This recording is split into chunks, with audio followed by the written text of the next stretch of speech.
What's happening, everybody? Welcome to another episode of Unparalleled Sports Talk, NBA-ish.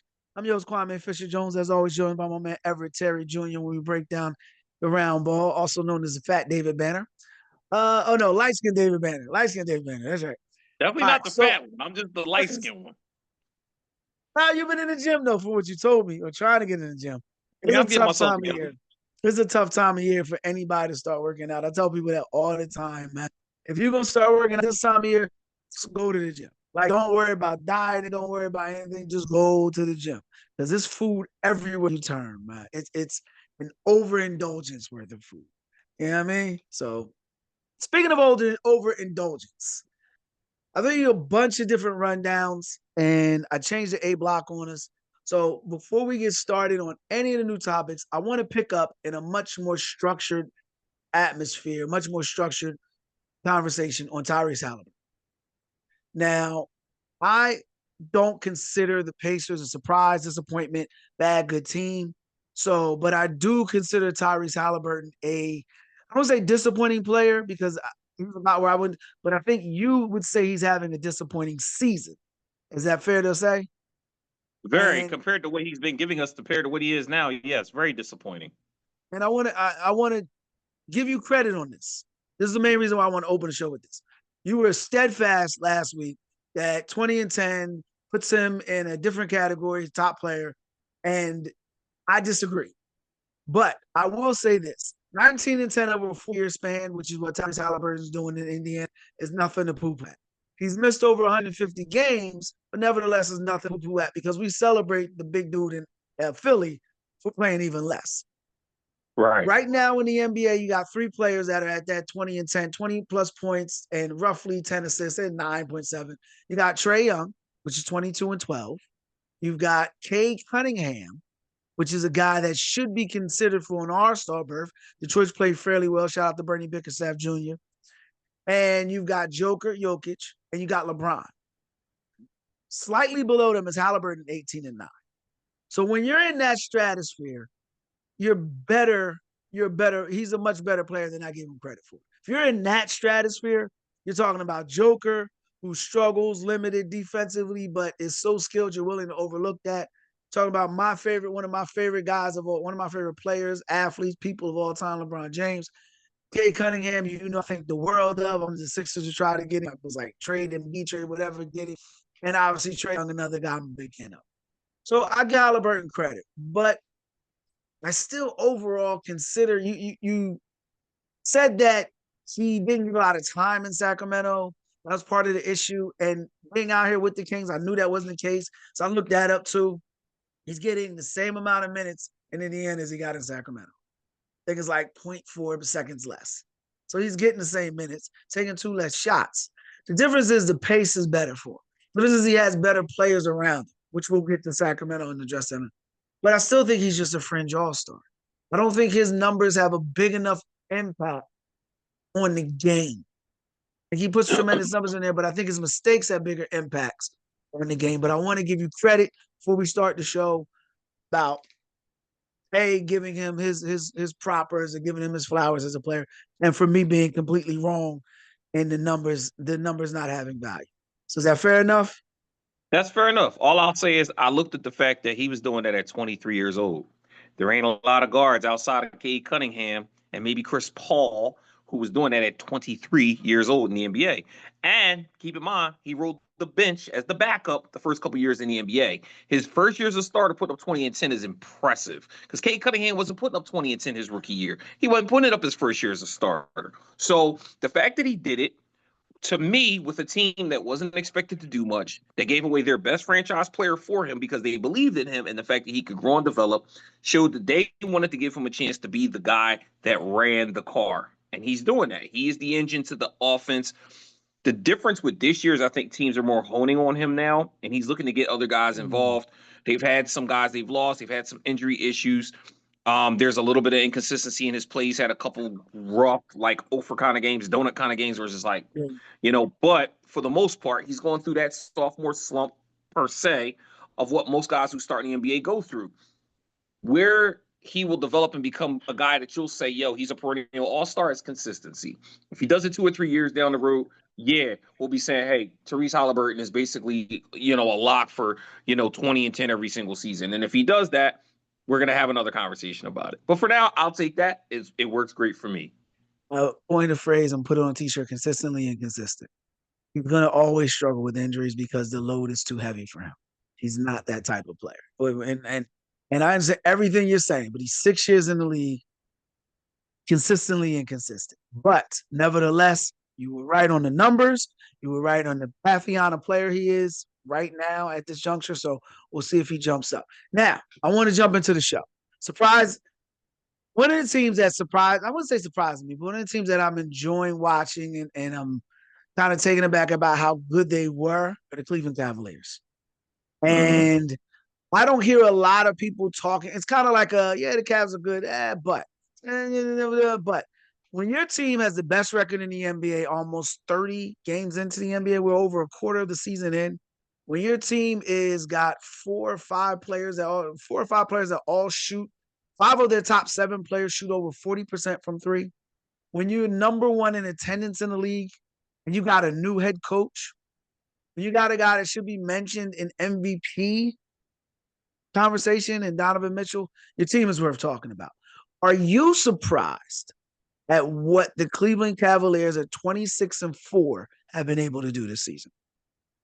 I would say I'm surprised only because we've seen them as a marginal 3 to 5 seed throughout most of the seasons that Donovan Mitchell's been there.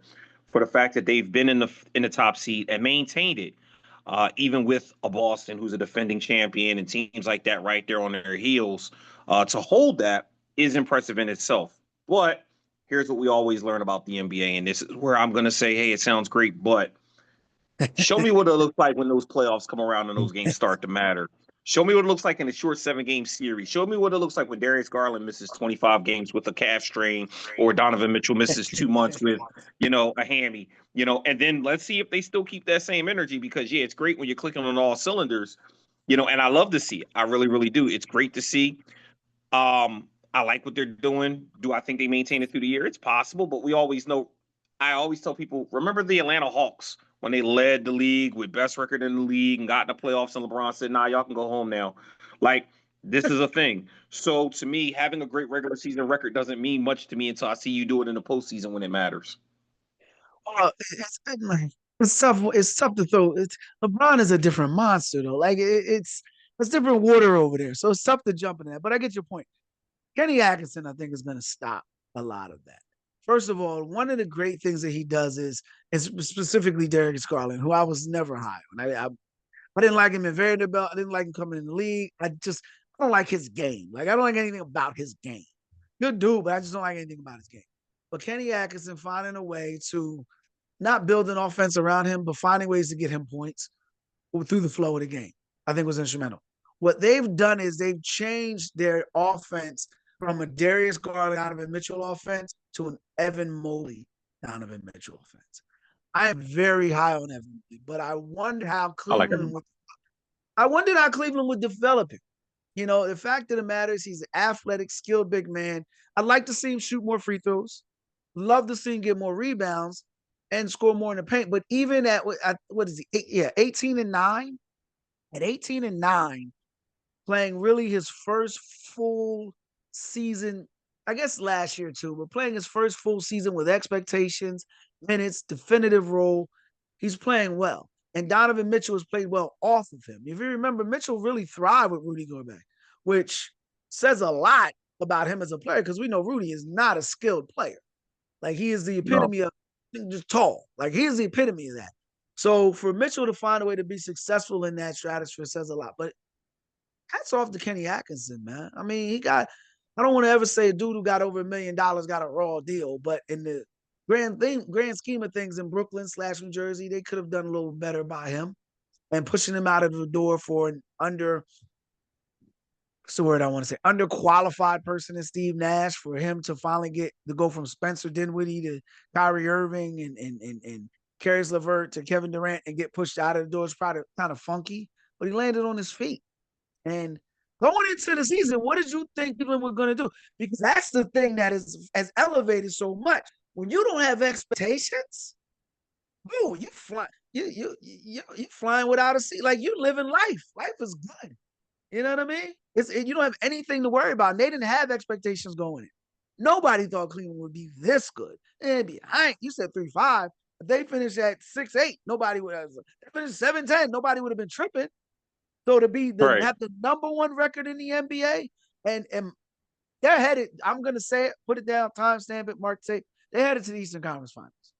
And watching them play, they're headed to the Eastern. They're going to beat either the Bucks or the Celtics to get there. Now, which one? Time will tell. You know what? My money's on the Bucks only because of health. Because Giannis is now starting to look more fragile. He's getting hurt a lot more. He's missing more Talked games. about that. We talked about that, man. Boston is healthy. Boston is perennially healthy. Tatum and Brown don't really miss time.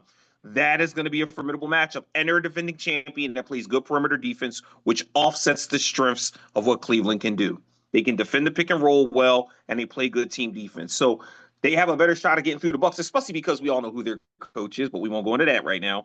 Than they do getting through Boston. To let me piggyback ask you a that, question. I want to throw this. I want to pose this question to you. I'm going back to the Cavs. Strictly to the Cavs. How much of their success will hinge on Evan Mobley? Because there was Bob Meyer said this on TV, and I'd heard this before. This is why I go so hard on Embiid. That the scuttlebutt around the NBA is there's no answer for Embiid. Like if he's on his game and he's playing hard, there's nothing anybody can do. I don't want to say Evan Mobley is like Embiid, but he reminds me of two players. One of my favorite players of all time is Tim Duncan, and another guy who was kind of a power forward, but more skill than strength, and Kevin Garnett. He falls into that realm of that type of player. Can he? I was going to say LaMarcus Aldridge, but I'll give you Kevin Durant simply because of the fact that LaMarcus Aldridge didn't play the defense that Garnett does, and Evan Mobley plays defense. Yes, he plays on the ball defense. Yes, on ball defense. Shot blocker, face up shot blocker, can defend the paint, can defend, back to the basket, all that. So yeah, I'll give you that. And he's a great. The thing is, I didn't know how they. I didn't know how they would work. Get back. He gets back. Well, I didn't know how they would work with him and Jared Allen because they're both bigs, but Evan Mobley plays off of it because he can play 15 feet from the basket. Good basketball IQ, good coaching. You summed it up. I can drop the mic and leave it there. Good basketball IQ, good coaching. It's always going to work with bigs. We have that. I know the Eastern Conference Finals the Eastern Conference isn't going to be the most, but Orlando and Cleveland are teams I am excited about watching. And you just stole my answer because that's who I was going to say I'm very surprised about. Not because of the fact that the Orlando Magic are playing good basketball, but because they lost Paolo Banchero, who I have in 2 fantasy leagues, a week and a half, 2 weeks into the season, and he won't be back for another month. And they just lost Franz Wagner for like 2 months. Yet they're still 6 games over 500. I think he's done for the year. Conference. I think he's done for the year. I think Wagner's done for the year. Mo Wagner is. Franz Wagner will be back this year. Them two. Yeah, the Wagner brothers are all injured. Yeah, Mo Wagner's done for the year. Franz Wagner will be back in like 4 or 5 weeks. That's the better one, the more talented one. And Paolo Banchero's been out literally since before Halloween, and he won't be back for another month. So, at that point, the fact that they're still able to win games, guys like Jalen Suggs are stepping up. And I wonder, why would you take Jalen Suggs when you've got all these other guards? But they found a spot for him, and they found ways to get him the ball, and make him useful. And I like what they're doing down there. They're an exciting young team that gets up and down the floor. And like I said, just pacing above 500, that speaks volumes to, again, coaching and basketball IQ. On the caveat to that, since you talked about it, my biggest disappointment, you already know where I'm going. Mr. Embiid all on his game 76ers. Why are they below 500? Why is it they can't win? They got all this time. They went out and got 37-year-old Paul George. Me and you are out here looking like Paul George in a rec league right now, the way he's playing basketball, looking terrible, and 5 pounds of poop in a 3-pound bag. Listen, it is what it is, but at the end of the day, the Sixers aren't good enough. They got all that money tied up in the MVP who was coming off an injury. They got a aging Paul George, who can't stay healthy, who already looks like a shell of himself the first year of a 4-year deal. He's only going to get older and less healthy than he's already proven he can't be during his career.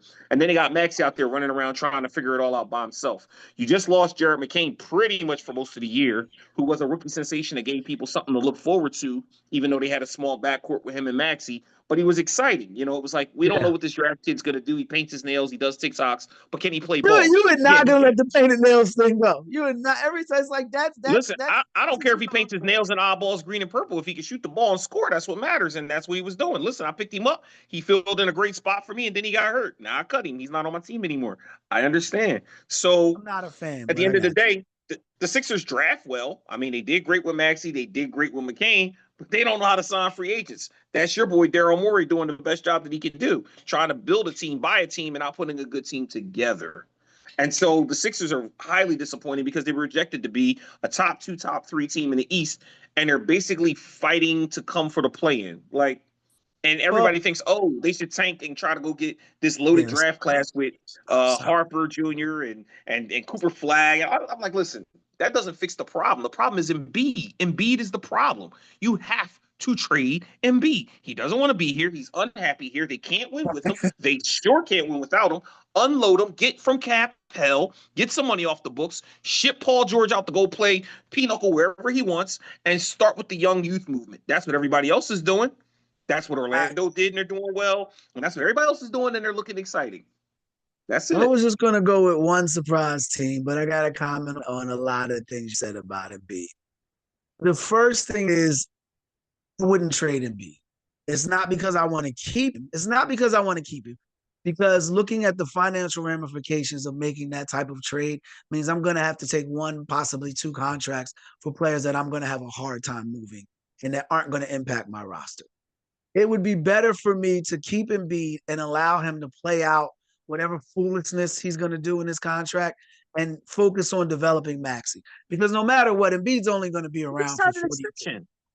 Oh, yeah, I know, but with the extension, I'm sure, and I don't have the extension in front of me, but I am certain that the Sixers have outs in that extension probably in about 3 to 4 years. That's not as crazy as it sounds, only because if I trade him based on the numbers, the salary that he makes, I'm going to have to take back at least 1 or 2 players that I don't want and who aren't. It doesn't matter when you trade him; that's all you're going to get back anyway. No, but that's what I say. That's why I preface my comment. Backdrop. That's what I preface my comment with. I'm not going to trade him. I'm going to focus on developing my talent. I am not a fan of McCain at all. He's one of those things. You hear me say this all the time, so you're probably tired of hearing me say it.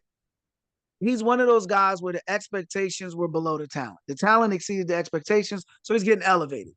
I don't think he'll be a starter on a championship caliber team. I don't see a high ceiling. I don't see a guy that plays well and is going to be a solid player. But if I believe what I believe Maxey can be, and looking at what Maxey is, I think Maxey right now can be a second. If he was on the Lakers, I think the Lakers are probably one of the top teams in the NBA.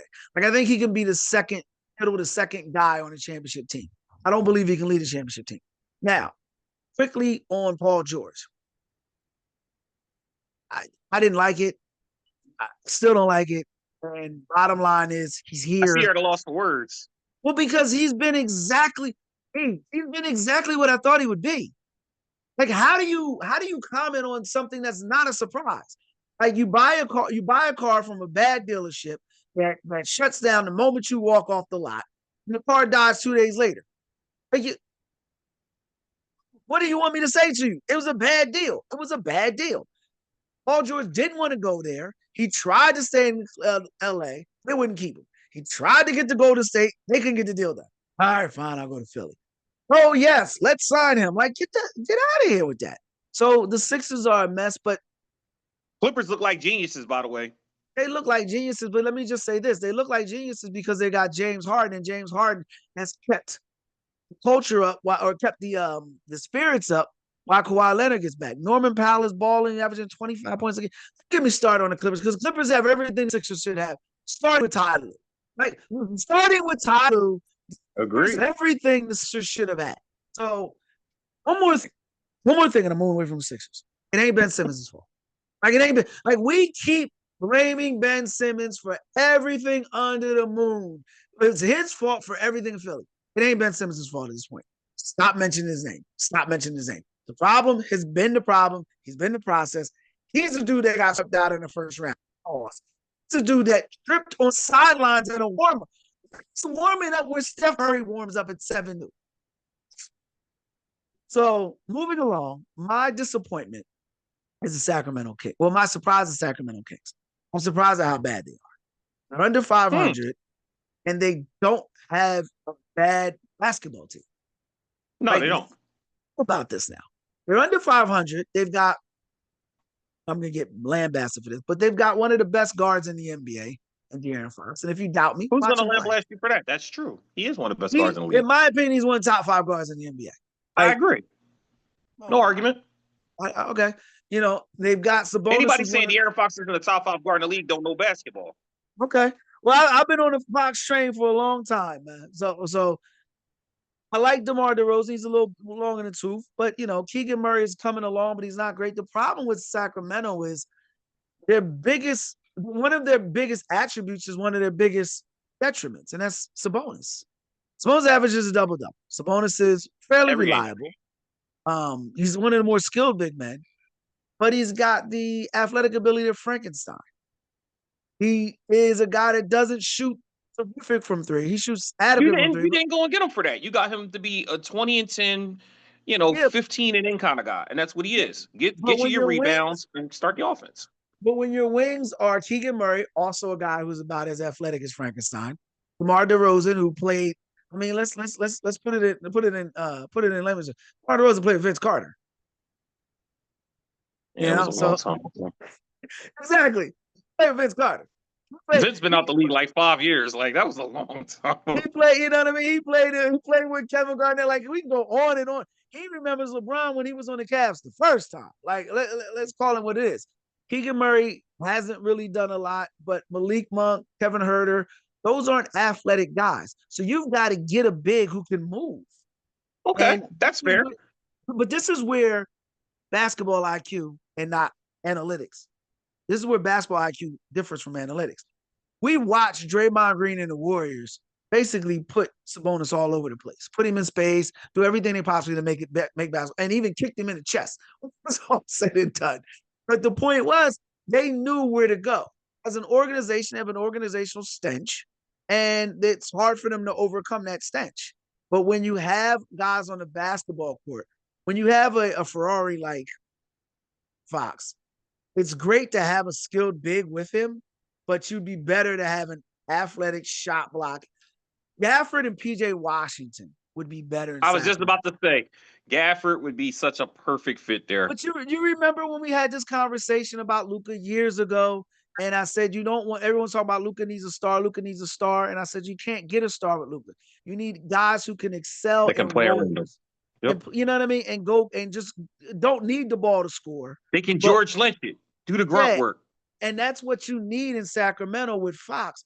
The problem is, man, you've got a general manager in Monty McCare who, frankly, is a Daryl Morey protege. So he's looking at spreadsheets and he's not looking at he's looking at spreadsheets. He's not looking at zones. And you want to hear something funny? Please. Evan Mobley would fit perfectly in Sacramento. Never gonna happen. I know, but he would fit perfect. He'd be the perfect piece for them. You know, it's funny 6'11", can defend and play 15 and in, but also step out and knock down the 3. He would allow Sabonis to do what he does and can play off of him just like he plays off Jared Allen. Miles Turner would be too. But you got to know basketball to get that. You can get him. Nico in Dallas, I don't know how much he knows basketball, but we got like 8 minutes. Maybe I'll squeeze out another segment after this. One of the things Nico knows is the smartest man in the room knows he's not the smartest man in the room. These analytic dudes don't know that. They think they're always the smartest man in the room. And quick story, Daryl Morey has this formula that he puts together every year to predict who's going to win the NBA championship and how teams are performing. And it's funny to me because it's never right. But people are so impressed with the fact that he does it. So impressed that he could work a Microsoft Excel like nobody's business. It's the same thing in Sacramento. That's why they're a disappointment. And when you have a top 5 player, like you put De'Aaron Fox on Miami for Jimmy Butler, what are we talking about? Jimmy don't want to leave then. You get Jimmy out of it. I'm just saying, you switch Jimmy and De'Aaron, same roster, same everything. What are we talking about? We talking about Miami, they making probably a top noise. 3 team. Yeah, they making noise. So yeah, that's my disappointing team. I don't know if can you come back for another? If you can get about 10 minutes and come back for Sure another? can. All right. So Sure we're gonna can. take a quick break. We'll come back. We're gonna talk. We did Kings, we did Cavs, we did Haliburton. We'll talk a little OKC and then we'll cut it short. That's it for this episode of Unparalleled Sports Talk. If you like this episode, make sure you like, share, subscribe, comment, whatever your podcast platform allows you to do. He is Everett Terry Jr. I'm Kwame Fisher Jones. Until next time, we appreciate your time here. You be easy.